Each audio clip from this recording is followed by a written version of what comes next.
Palestina, kemudian menyusul hadis arba'in maqdisiyah dan menulis kiamat di pelupuk mata. Insyaallah pada kesempatan malam hari ini insyaallah akan dibantu berterjemah oleh Ustaz ini. Semua bisa mendengarkan tausiah menjadi penyemangat kita untuk senantiasa bersama Al-Aqsa. Amin ya Allah ya Rabbal.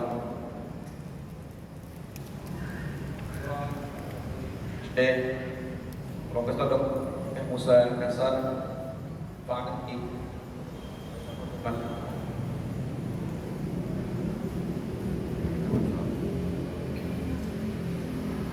Bismillah wassalatu ala Rasulillah.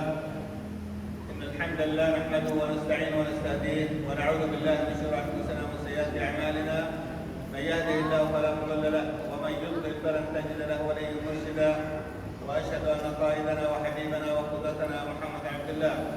حي الله اخواني في اندونيسيا الحبيبه، حي الله اخواني الذين نحبهم ويحبوننا في هذا البلد الحبيب حكومه وشعبا، ونسال الله سبحانه وتعالى ان يحفظ اندونيسيا ويحفظ شعبها وحكومتها ويحفظكم ويحفظ بلاد المسلمين جميعا. Setelah mengucapkan hamdalah bagi Allah Subhanahu wa taala dan juga berserta kepada Rasulullah sallallahu alaihi wasallam, beliau menyampaikan sambutannya kepada saudara-saudara sekalian, baik yang ada di tempat ini ataupun yang di luar tempat ini, masyarakat Indonesia pada umumnya, baik itu pemerintahannya ataupun masyarakatnya yang senantiasa mendukung saudara-saudari Palestina. نسمع دائما عن فلسطين وعلاقتها بيوم القيامة ومكانتها في التشريع الإسلامي. نعم كذلك فلسطين والأقصى لها علاقة كبيرة بأشراط الساعة، وجميع أشراط الساعة الكبرى التي تحدث آخر الزمن تتعلق بفلسطين والمسجد الأقصى. Selama ini tanah Palestina selalu dikaitkan erat dengan kejadian-kejadian hari kiamat, karena di antara tanda-tanda kiamat, tanda-tanda besar terjadinya hari kiamat itu berkaitan erat memang dengan Al-Aqsa ataupun dengan tanah Palestina. بداية سنعرفكم بالمسجد الأقصى حتى تعرفوا لماذا يحبه الله ويحبه الرسول ويحبه المسلمين، والله سبحانه وتعالى اختاره ليكون آخر أحداث أشراط الساعة كلها في هذا المكان اللي هو المسجد الأقصى وما حوله. Yang pertama-tama saya akan memperkenalkan kata beliau mengenai posisi Masjidil Aqsa. Posisi Masjidil Aqsa, bagaimana Masjidil Aqsa diutamakan oleh Allah Subhanahu wa taala, begitu pun oleh Rasul sallallahu alaihi wasallam dan juga oleh kaum muslimin, dan juga nanti bagaimana Allah tutup penghujung dunia ini dengan kejadian-kejadian yang terikat erat dengan tanah Palestina. هذه مدينة القدس والمسجد الأقصى. بعض الصور لمدينة القدس والمسجد الأقصى كما تشاهدوا. Ini adalah sebagian foto dari sebagian kota Al-Quds. Jadi Al-Quds itu adalah nama kota, dan sebagian dari Masjidil Aqsa yang ada di tadi. هذه أثناء الثلوج، لاحظوا ما أجملها عندما سقط الثلوج العام الماضي فكيف تغطي.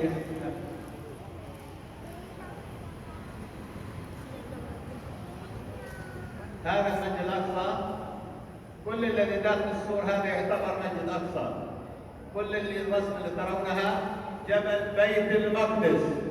Yang ada di dalam kotak sini adalah semuanya adalah Masjid Al-Aqsa. Jadi yang ada di dalam pagar, yang merupakan pagar itu merupakan wilayah dari Masjidil Aqsa yang ada di wilayah dataran tinggi. ليس هذا المسجد الأقصى قبة الصخرة وليس المسجد الجامع، كل اللي داخل السور يعتبر مسجد أقصى. Jadi bukan hanya satu atau dua masjid saja yang ada kubah di situ, kubah Sohro, kemudian ada kubah-kubah lainnya, tidak, tapi semua itu berada di dalam, semua bangunan itu berada di dalam Al-Aqsa. ويتسع ل 300,000 مصلي. Dan Al-Aqsa itu mencakup kurang lebih 300 hektar. وبه 9 مصليات. Dan di situ ada 9 tempat sholat atau 9 bangunan sholat. وأينما صليت في داخل السور تعتبر من المسجد الأقصى. Dan dimanapun kita sholat dari 9 tempat itu, selama dia masih berada di dalam tembok, itu merupakan Masjid Al-Aqsa. يقع هنا بعض على جبل بيت المقدس، أعلى جبل في القدس يقع عليه المسجد الأقصى. Jadi di gambar ini bagian yang paling tinggi itu adalah Al-Aqsa, Jabal daerah perbukitan seperti itu. يقع في فلسطين لحظة الآن في قلب العالم، قلب العالم هو المسجد الأقصى. Jadi Masjid Al-Aqsa itu ada di Palestina yang ada di jantung dunia. آسيا، أوروبا، أفريقيا، وفلسطين هي قلب العالم، والمسجد الأقصى هو قلب العالم العربي والإسلام. Jadi ada 3 benua yang mengapitnya, ada Eropa, Asia, dan juga Afrika. Jadi Palestina, utamanya Al-Aqsa, itu ada di tengah-tengah yang merupakan jantung. انظر هذا المسجد الأقصى وهذه مدينة القدس القديمة. Bisa dilihat ini adalah Masjid Al-Aqsa yang berbentuk persegi panjang, kemudian bagian lainnya adalah bagian Al-Quds yang lama. أنا أسمي المسجد الأقصى ابن القدس لأنها تحتضنه كما تحتضن الأم ولدها من الشمال ومن الغرب ومن الجنوب، فالمسجد الأقصى هو ابن القدس. Jadi beliau menamakan Masjid Al-Aqsa itu sebagai anak asuh dari Al-Quds. Al-Quds itu kota, dan kita lihat kotanya itu seolah-olah sedang menggendong Masjid Al-Aqsa seperti itu. Jadi beliau menamai sebagai anak. هذا المسجد الأقصى كل اللي داخل الخط الأحمر هو المسجد الأقصى. Jadi yang ada di dalam garis merah itu semua adalah Masjid Al-Aqsa.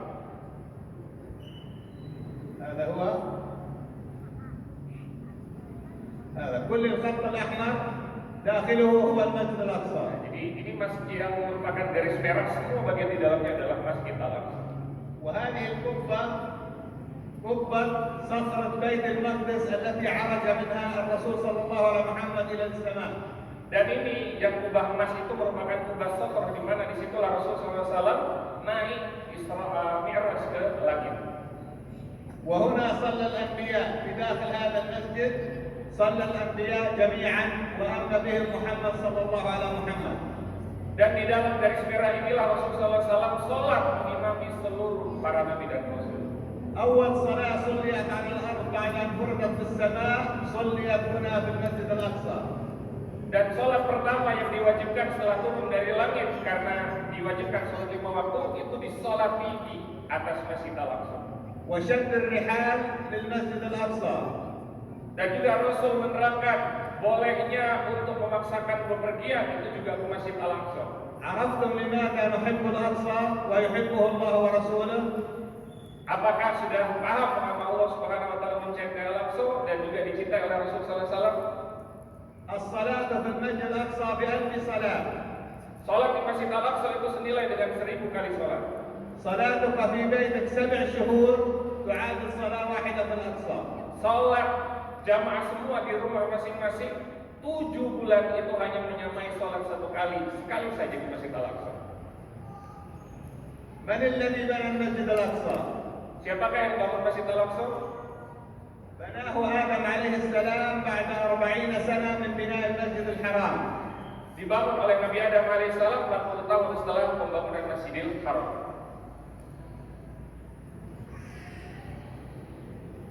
هذا السور الذي يحيط بالمسجد الأقصى. Ini adalah tembok-tembok yang mengelilingi Masjid Al-Aqsa. انظر الآن.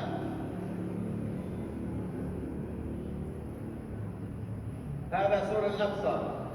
هذا الحائط الذي الصهاينة يدنسون المنطقة التي حوله، حائط البراق، مربط دابة رسول الله صلى الله عليه محمد. Dan ini adalah tembok di mana Rasulullah SAW dulu pernah mengikatkan di daerah itu burak beliau ketika Mi'raj, dan inilah kemudian tembok yang dinistakan oleh Israel dan dijadikan sebagai tembok ratapan. انظر هنا أصابع جبريل عليه السلام محل ما ربط البراق جبريل عليه السلام. Ini bisa diperhatikan, ini adalah tempat di mana Rasulullah SAW mengikatkan burak.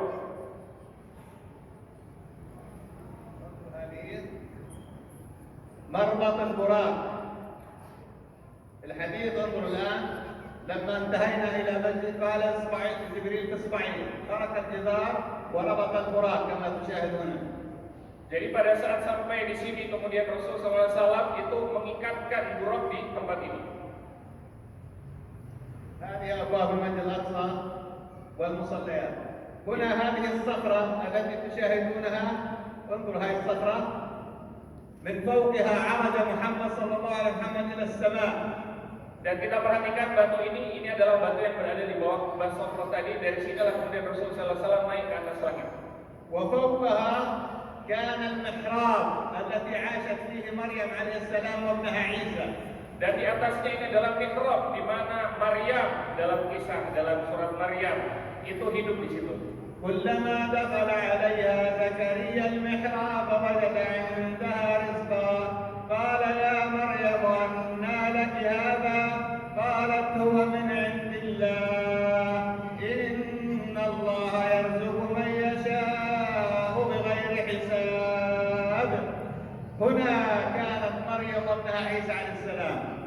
Di dalam surat Al-Imran Allah menyebutkan mengenai mihrab Maryam ketika Nabi Zakaria datang membawa makanan, kemudian beliau melihat menyaksikan ada makanan di mihrab tersebut.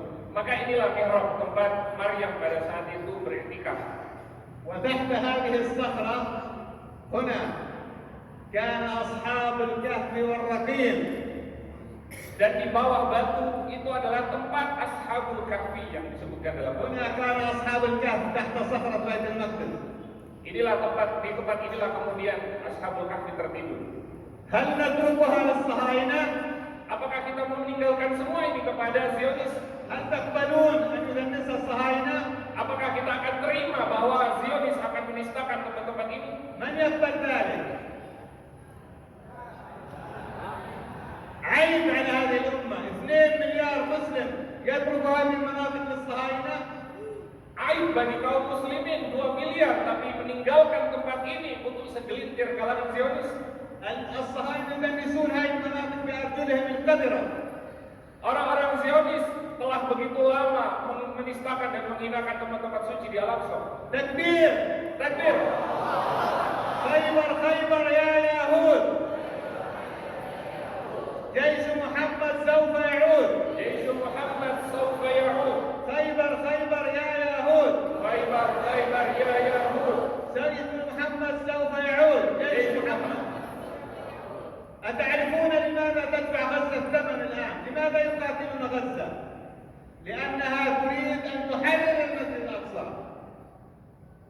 Sekarang kita tahu mengapa Gaza harus membayar biaya mahal untuk kemudian mempertahankan Masjid Al-Aqsa. هنا صلى محمد صلى الله عليه وسلم هنا. Di sinilah Rasulullah SAW salat 124,000 نبي. dengan kurang lebih ratusan ribu nabi 250 رسول. dan juga 225 rasul. هل نتركها للصهاينة؟ Apakah kita akan tinggalkan semua ini kepada Zionis? الأقصى لك ولك ولك وله وله. هذا الأقصى يا مسلمين إن كنتم من أتباع محمد، عيب على هذه الأمة، عيب أن يترك المسجد الأقصى للصهاينة. من يدافع عن المسجد الأقصى؟ إخوانكم في غزة 13,000 شهيد، 80,000 بيت، 4,000 طفل، كلهم استشهدوا في سبيل الدفاع عن المسجد الأقصى. Dan siapakah Al-Aqsa itu milik siapa? Milik kita semua yang ada di tempat ini. Dan sekarang siapakah yang membela dan mempertahankannya? Saudara-saudara kita di Gaza. Mereka sekarang kurang lebih sudah ada 13.000 yang kemudian syahid karena sebab serangan penjajah Zionis, karena untuk mempertahankan tanah Al-Aqsa. الصهاينة كانوا يريدون بناء هيكل هنا فوق الصخرة، يبنوا معبد يهودي فوق صخرة بيت المقدس. من يقبل ذلك الآن؟ Disinilah kemudian orang-orang Yahudi berencana untuk membangun kuil Sulaiman di atas mihrab ini. Maka siapa yang mau menerima hal ini? هل تقبلون ذلك؟ Apakah semua akan menerima hal ini? ما يقبل مسلم. إذا عرفنا لماذا تدفع غزة الثمن؟ لأنها تدافع عن كرامة المسلمين، تدافع عن المسجد الأقصى. يقول لا نسألكم، يريدون أن يبنوا هيكل فوق قبة صخرة المقدس، لكن الذي تصدى لهم إخوانكم في غزة في 2021 زي في القدس، والآن غزة تدفع الثمن مقابل حمايتها ودفاعها عن المسجد الأقصى. Oleh karena itu kita tahu mengapa kemudian saudara-saudara kita rela untuk kemudian mengorbankan harta bahkan jiwanya. Kenapa? Untuk mempertahankan tanah Al-Aqsa agar kemudian tidak jatuh, tidak dinistakan dan tidak dihancurkan oleh Zionis. وآخر الزمن جميع أشراط الساعة الكبرى كلها تتعلق ببيت المقدس. Dan di akhir zaman semua tanda-tanda besar kiamat semuanya terkait erat dengan Baitul Maqdis. وأنا لي كتاب في اللغة الإندونيسية تستطيع أن تقرأه يتحدث عن هذا الموضوع. Dan saya memiliki sebuah kitab kecil berkaitan dengan hal ini tertulis dalam bahasa Indonesia. وكتاب 50 حديث تتحدث عن المسجد الأقصى كذلك طبعناه باللغة الإندونيسية. Begitupun dengan kitab 50 hadis berkaitan dengan Al-Aqsa dan Palestina. تستطيع أن ترجعوا له. Anda semua bisa membaca buku tersebut. إذا ما هو واجبنا؟ ماذا نستطيع أن نقدم لأهلنا في القدس وفي فلسطين وفي غزة العز؟ Maka pertanyaan sekarang adalah apa peran kita dan apa yang bisa kita lakukan untuk saudara-saudara kita di Palestina, di Al-Aqsa, di Quds dan juga di Gaza. المسلم أخو المسلم لا يظلمه ولا يسلمه ومن كان في عون أخيه كان الله في عونه. Allah menyatakan muslim itu saudara muslim yang lain, maka tidak boleh ditinggalkan, harus selalu senantiasa ditolong. يجب أن يكون لنا دور كبير في نصرة إخواننا في فلسطين. من استطاع نصرهم بماله أو بعلمه أو بدعائه أو بدعوته أو بإعلامه فلا بد أن يكون لك دور لأن الله سائلك يوم القيامة. Karena itu semua dari kita harus punya peran untuk bisa memperjuangkan dan memerdekakan Palestina serta Al-Aqsa. Karena Allah Subhanahu wa taala akan mempertanyakan kita semua pada hari kiamat nanti. Dengan harta kita, dengan ilmu kita atau dengan apapun yang kita miliki. ومن خلف غازيا بأهله بخير فقد غزا. أنت تجاهد بمالك وتجاهد بعلمك. الجهاد بالمال في جميع آيات القرآن قدم على الجهاد بالنفس. Rasul bersabda, barang siapa yang meninggalkan kebutuhan hidup untuk keluarga-keluarga mujahidin, maka sungguh ia juga telah berjihad. Maka kita berjihad dengan apapun yang kita punya, dengan harta kita, dengan ilmu kita atau apapun. وأولى الناس بالصدقات والزكوات الآن وأنا أفتي بذلك وأتحمل ذلك أمام رب العالمين. أولى الناس بالصدقات والزكوات هو إخوانكم في فلسطين. Dan manusia yang paling berhak mendapatkan zakat sekarang ini, beliau berfatwa dan beliau mempertanggungjawabkan fatwa itu di hadapan Allah Subhanahu wa taala adalah saudara-saudara kita yang ada di Palestina. فهم فقراء مساكين غارمين عاملين في سبيل الله يجاهدون الصهاينة يقاتلون اليهود. 5 أسباب من ال8 التي توجب دفع الزكاة والصدقات لإخوانكم في فلسطين. Dari 8 asnaf yang kita tahu dalam surat At-Taubah ayat 60, ada 5 dari 8 asnaf itu ada di saudara-saudara kita di Palestina dan mereka lah yang paling berhak untuk menerima zakat tersebut. وكيف إذا كانوا يدافعون عن المسجد الأقصى يدافعون عن كرامة الأمة.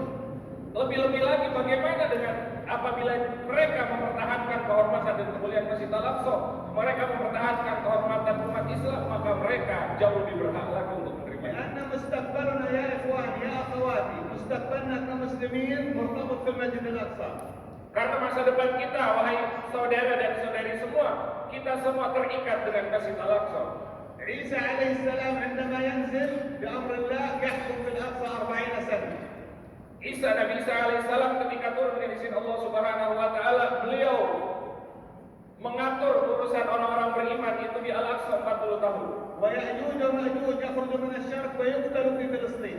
Dan juga Ya'juj dan Ma'juj yang keluar dari arah timur itu juga dihadapi di Palestina. والدجال يخرج من بين العراق وإيران ويتبعه يهود أصفهان يهود إيران ويقتل في فلسطين. Begitupun dengan Dajjal yang diikuti oleh 70.000 Yahudi yang berasal dari antara Iran atau Iran. Kemudian mereka semua nanti akan dihadapi di Palestina. ويرفع القرآن آخر الزمن عندما يموت المسلمون من فلسطين. Dan begitu pula diangkat Al-Quran ketika kaum muslimin nanti semuanya diwafatkan oleh Allah Subhanahu wa taala itu di Palestina. ويحشر الناس آخر الزمن حديث ميمونة أرض المحشر والمنشر ائتوه فصلوا فيه في فلسطين. Begitu pula dengan tanah di mana manusia akan dibangkitkan dan dikumpulkan pada hari kiamat sebagaimana hadis Sayyidah Maimunah bahwa itu semua terjadi di Palestina. وأختم بفتوى رسول الله صلى الله على محمد. اسمعوا فتوى رسول الله في المسجد الأقصى. Dan saya akan menutup dengan fatwa dari Rasul sallallahu alaihi wasallam kepada Sayyidah Maimunah mengenai Masjid Al-Aqsa. أفتنا في بيت المقدس قال أرض المحشر والمنشر ائتوه فصلوا فيه. Rasul ditanya oleh Sayyidah Maimunah, berikan kami fatwa mengenai Baitul Maqdis, maka beliau bersabda, Baitul Maqdis adalah tanah di mana manusia akan dibangkitkan dan dikumpulkan pada hari kiamat. Maka datanglah kalian ke sana dan salatlah kalian di sana. فإن صلاة فيه كألف صلاة فيما سواه. Karena salat satu kali di sana senilai dengan salat 1000 kali ke tempat yang lain. أرأيت إن لم أتحمل إليه؟ أنا لا أستطيع أن أذهب إليه كما أنتم لا تستطيع معظمكم أن يذهب إليه. Wahai Rasul, bagaimana kalau saya tidak mampu untuk datang ke sana, sebagaimana teman-teman semua, sebagaimana ikhwah semua tempat ini tidak mampu untuk datang ke sana? ما الحل؟ Apa solusinya? قال فابعثوا بزيت يسرج في قناديل فمن أهدى له زيتا كان كمن أتاه وفي رواية كان كمن صلى فيه. Maka kata Rasulullah SAW, hadiahkanlah minyak yang digunakan untuk penerangan di lentera-lentera yang ada di Masjid Al-Aqsa. Maka barang siapa yang sudah melakukan hal itu, dia sudah sama dengan orang yang sholat di sana. Dalam riwayat lain disebutkan, sudah sama dengan orang yang sholat di sana di Al-Aqsa. إذا تريد أن تصلي بالأقصى؟ نعم. إذا ما الحل؟ ادعو لإخوانك في فلسطين تصلي بالأقصى، تبرع لإخوانك من مالك تصلي بالأقصى، انشر عن الصهاينة تصلي بالأقصى، وادعو للداعية العالم المرابط أي عمل تقوم به كأنك تصلي الآن. كلكم تستطيعون أن تصلوا بالأقصى كما سمعتم فتوى رسول الله. انفق من مالك، تبرع لإخوانك، فأنت كأنك تصلي بالمسجد الأقصى. Maka pasti semua yang ada di tempat ini ingin untuk mendapatkan kemuliaan sholat di Masjid Al-Aqsa. Maka inilah cara kita dengan memberikan harta kita, menghadiahkan doa kita, menghadiahkan segala hal yang kita miliki untuk Al-Aqsa. Karena itulah merupakan isyarat dari Rasul sallallahu alaihi wasallam untuk memberikan sesuatu walaupun bernilai kecil seperti minyak. وأخيرا إخواني، إياكم أن تظنوا هؤلاء الصهاينة الذين الآن يقتلون الأطفال والنساء باقون، هم زائلون، وبإذن الله سيتحرر المسجد الأقصى، وجيلكم هذا بإذن الله سيصلي بالأقصى محررا، ويكون متاهه العشاء قريبا، ويسألون عن الصبح أليس الصبح بقريب. بارك الله فيكم، حفظكم ربي ورعاكم وجعل جنة مأواكم. بارك الله في إخواني في أهلي في ربعنا في إندونيسيا الحبيبة، وقريبا بإذن الله سنلتقي بالمسجد الأقصى محررا. والسلام عليكم ورحمة الله وبركاته. Dan juga jangan pernah sekali-kali kita menganggap bahwa bangsa Israel, bahwa kekuatan Israel, kekuatan Zionis akan senantiasa bertahan. Tidak.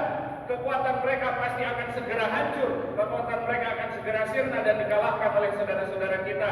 Dan insya Allah kita semua yang ada di tempat ini mudah-mudahan diberikan rezeki oleh Allah Subhanahu wa Ta'ala di generasi kita. Kita akan menyaksikan hal tersebut dan kita bisa sholat bersama-sama di Masjid Al-Aqsa. Dan beliau mendoakan mudah-mudahan Allah Subhanahu wa Ta'ala memberikan keberkahan kepada kita semua, kepada bangsa Indonesia dan kepada seluruh mereka yang senantiasa berdiri bersama dengan saudara-saudaranya yang ada di Palestina. Insyaallah nanti kariman Al-Aqsa bismillah. Insyaallah kami berpindah dari sini, kita bertemu di Al-Aqsa.